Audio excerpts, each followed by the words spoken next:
This is Online Jamb Class Academy. I'm your chemistry teacher, Christopher Gonzel. Today, we'll be looking at the topic, rates of reaction. At the end of today's lesson, a student should be able to 1. Define rate of reaction, 2. Calculate the rate of a reaction, 3. Explain the shape of a rate of reaction curve, and 4.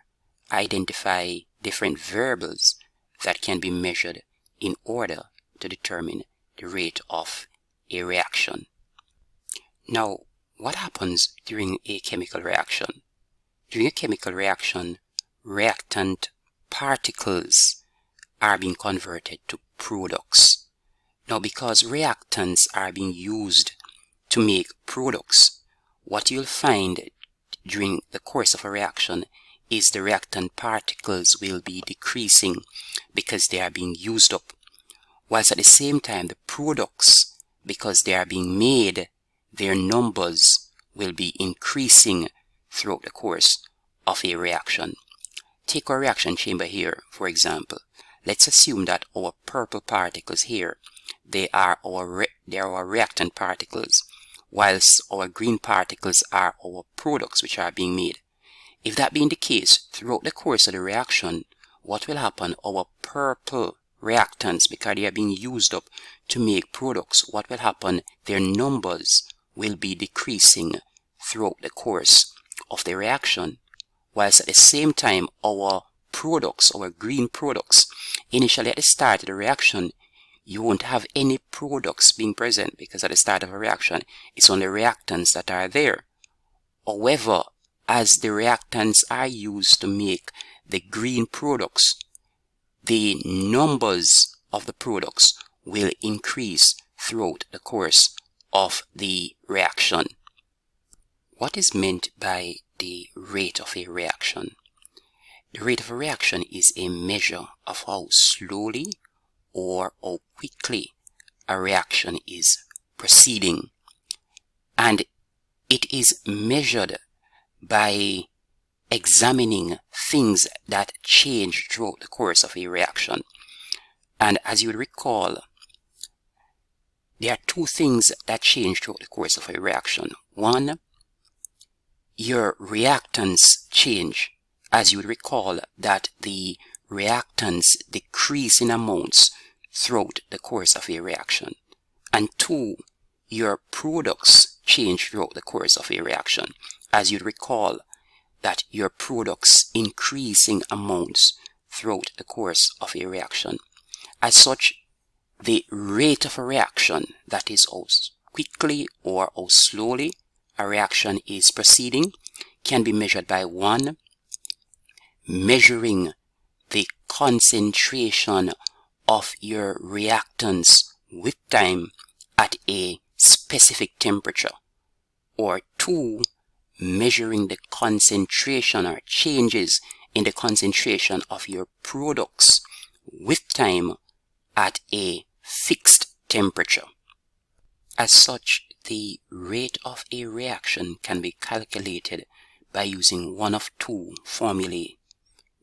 1, change in concentration or amount of reactants over time taken for the change, or the rate could be calculated alternatively by using change in the concentration or amounts of products over time taken for that change. Let us look at an example highlighting how these formulae can be applied. If we have a reaction wherein purple reactants are being converted to green products, we can calculate the rate of reaction by using one of 2 approaches. We could calculate the rate using the change in concentration of our reactants, or we could calculate the rate by using changes in the concentration of our products. Let's start with the first one, changes in the concentration of our reactants. If at the start of our experiment we have our reaction, we have 50 reactant particles, 50 purple reactant particles, and that's at 0 time, the start of our experiment. But at 10 seconds we have 24 purple reactant particles. The rate of reaction can be calculated by using this formula. Change in concentration of our reactants over time taken for the change. Now, the change in the concentration of the reactant would be the number of reactants that you have at the start of the reaction, and in this case it would be 50, minus the number of reactants that you have at 10 seconds, and in this case it would be 24, and so it's 50 minus 24 over time taken for the change. Now the time taken for the change would be 10 seconds minus 0 seconds, and so that leaves us with 50 minus 24, and that would be 26, and 10 seconds minus 0 second, that gives us 10 seconds, and so our rate would work out to be 2.6 number of purple particles, reactant particles, per second. Alternatively, we could have calculated the rate using changes in the concentration of our products. Now at the start of our experiment, we know that we only have reactants, and so the number of products at the start at 0 time would be 0. However, if at the end of 10 seconds we have 26 products, green products, then we could calculate our rate by using the formula. Rate is equal to change in concentration of product over time taken for the change.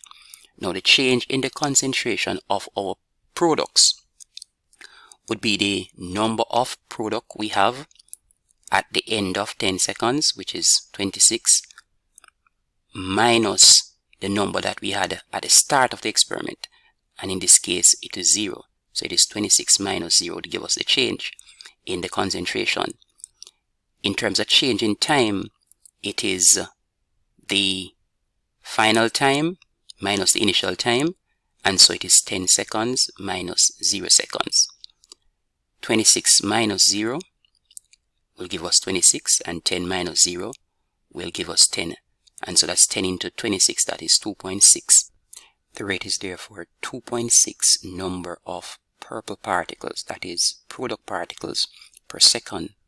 What I also want you to note is that irrespective of the approach that was used to calculate the rate, whether or not we use reactant concentration, changes in the concentration of the reactants, or changes in the concentration of the product, the rate worked out to be the same. How are reactants converted to products? In order for reactants to be converted to products, the reactant molecules must collide. Now, collision is important in breaking bonds within the reactants so that new bonds can be formed within the products. There are two things though which are critical during collision. One, the reactant particles must collide with enough energy in order for their bonds to be broken. Now, the minimum amount of energy that the reactant molecules must collide with in order for there to be breakage of bond is what we call the activation energy. If any at all the energy is lower than this minimum, then collision won't result in the breakage of bonds because the energy wouldn't be high enough. So the energy has to be equal to or greater than that minimum amount.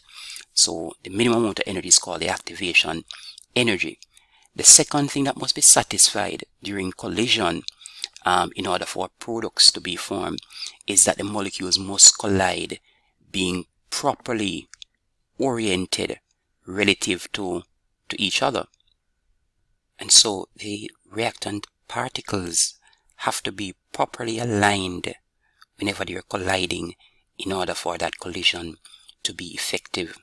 This is what is referred to as the collision theory for rates of reaction, and it simply states really that in order for reactants to be converted to products, the reactants must, one, collide, and in colliding they must have a minimum amount of energy which is required for their bonds to be broken in order for them to be converted to products.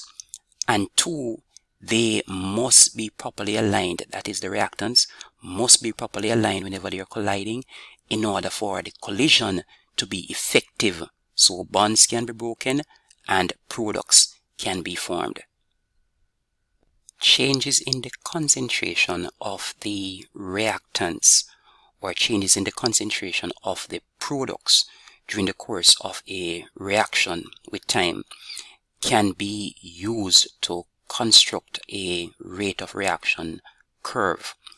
If we have a reaction wherein, again, purple reactant particles are being converted to green products, and that is happening over a 60-second period, the information about amounts of reactants or amounts of products can be tabulated and used to construct a rate of reaction curve. Let's take a look. If we have the number of purple reactants and we plot those against time, we would obtain a rate of reaction curve that slopes downwards, having a downward shape, very much resembling the one we have here. And that is the case because during the course of the reaction, the number of reactants, as we know, is decreasing as they are being used to form products.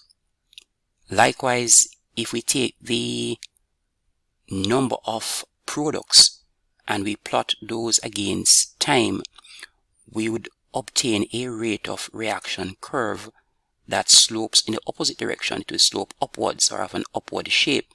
And that is the case because throughout the course of a reaction, what we have happening is the number of product is increasing because the products are being formed from reactants.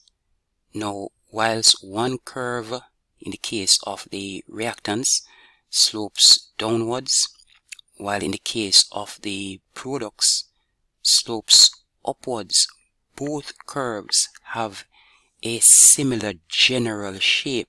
And let's look at it. The initial region of both curves is somewhat steep.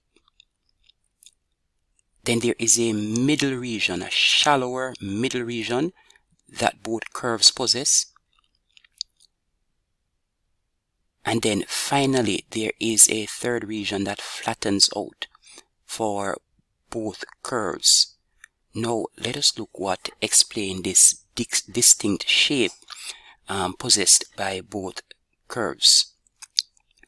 For the initial steep region, and we're going to do the explanation by using the curve for products, and the curve for reactants nonetheless has the same explanation. Now, as regards the initial region that is steep, that is the case because at this particular point the rate of reaction is extremely fast, and it is fast because at the start of a reaction what you have is a large number of reactant molecules, and as a result of that, collision is great at this particular point in time. For the second region that is shallower, as the reaction goes on, the number of reactant particles will decrease, and as a result of that, the frequency of collision will decrease, and so that will result in a decrease in the rate of reaction. For the third region that flattens out at this particular point in time, the rate of reaction is 0, which means that no reaction is happening. And what happens here is that one of the reactants is used up, and that reactant we call the limiting reactant.